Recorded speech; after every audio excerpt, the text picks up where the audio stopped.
And now for our tale of the tape is Ryan Castro. We've got the 23-year-old Issac Poteat with a record of 0-1 and the 31-year-old 5'11 Jamal Pottinger coming out of Red Tactical with a record of 1-2. Both of these fighters, whoever comes out with the win here is going to be a 500 fighter. Poteat looking to go 1-1. Pottinger looking to get his second win and move up to 2-2. 290 pounders. And as they were being introduced, Ryan Castro and myself talking about it, I'd be surprised if this one went past the first round, Ryan. Yeah, especially these guys are trying to get their records even, so. They are, and they're pretty big. Weighing in around 190 pounds, and both guys with some knockout power, even if Poteat doesn't have any yet. They both look very relaxed. And the bell rings and the fight begins. Issac Poteat circling to the right. Pottinger now trying to cut him off by going to the left. Again, I don't think we're going to see too many takedown attempts in this fight. No, we may. I could be wrong, but I think they're just going to throw a lunging right coming out of Pottinger. Still feeling each other out. Oh, kick to the cup. Very tough kick. That was a kick that landed loudly on the cup. Ooh, that is a sound that nobody wants to hear. Absolutely not. Not Luckily, intentional. They have as much time as they need to recover from that one. He went for the kick. It was not intentional. Poteat just happened to move into it, and boy, that was a loud one. Yeah, when you're sitting as close as we are, it's really easy to hear that, but I'm pretty sure everybody in the sports arena at St. James heard that one. That was a loud cup kick. All the men took a deep breath after that one. Hey, now we know Issac Poteat's wearing a cup, so there you go. Issac Poteat and Jamal Pottinger looking like they're getting ready to restart. Poteat thinks he's okay, or no, we're going to take a pause here for a second, and it looks like Alexis Phoenix wants a rag. He's got something to wipe off of the face there of Issac Poteat. Looks like a little bit of Vaseline may have gotten down into the eye area there. Poteat has as much time as he needs to recover, and as a fighter yourself, Ryan, that's something that takes a while to recover from. Yeah, it happened to me a few times in a couple of my fights. I can't say it's a comfortable feeling. We're back on Poteat, and a side kick coming up from Pottinger right up into the ribs. Again, looking for that kick. Oh, another side kick that sends Poteat down, and now rushing him. Look at that big and he takes his back. What a reversal. He had his back, and now if Poteat can get out, he could end up in a good position, but instead ends up with a single leg and taking a couple of shots there from Pottinger. Now he's got a double leg himself. Pottinger, though, sprawls. Pottinger has the neck, throws a knee there up into the chest of Issac Poteat. Backing Poteat up against the cage. Pottinger throwing a shot to the thigh of Poteat, a knee to the thigh of Poteat, working on that left leg. And even if a guy has power, which we know Poteat has, if you start working on his legs, that power drops drastically and dramatically. He looks very confident now. Pottinger, after landing a few strikes, a few shots, lands a big right coming through.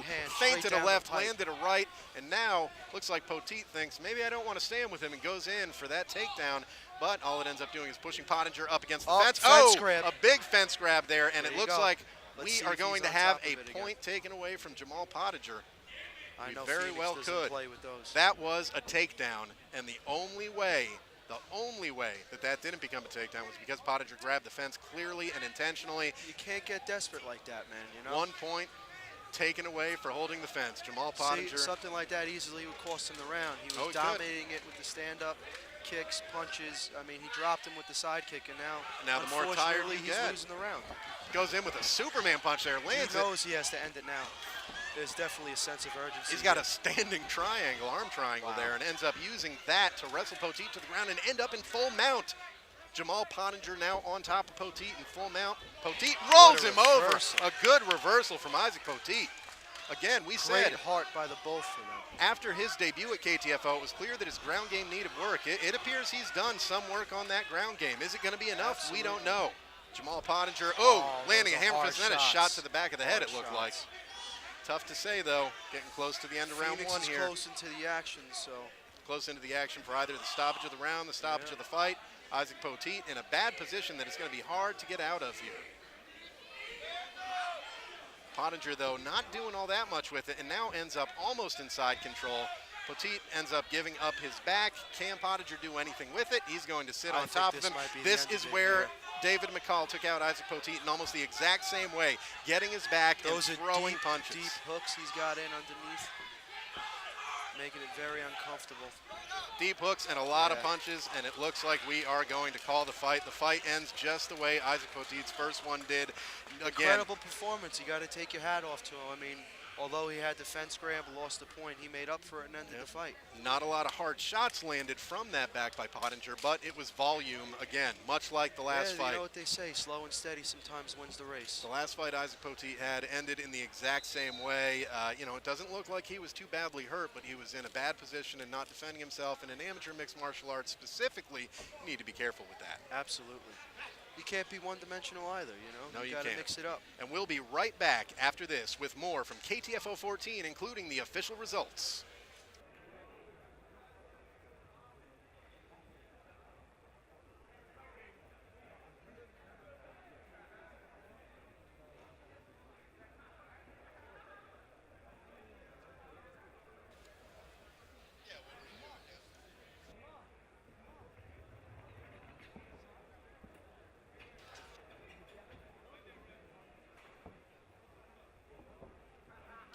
And welcome back to KTFO 14 at the Sports Arena at St. James on beautiful Long Island, New York. And now for the official results of this 190-pound catchweight bout, our ring announcer, Ryan Peterson. Ladies and gentlemen, with 2 minutes and 43 seconds into round number 1, your winner by technical knockout out of the red corner, Jamal Pottinger.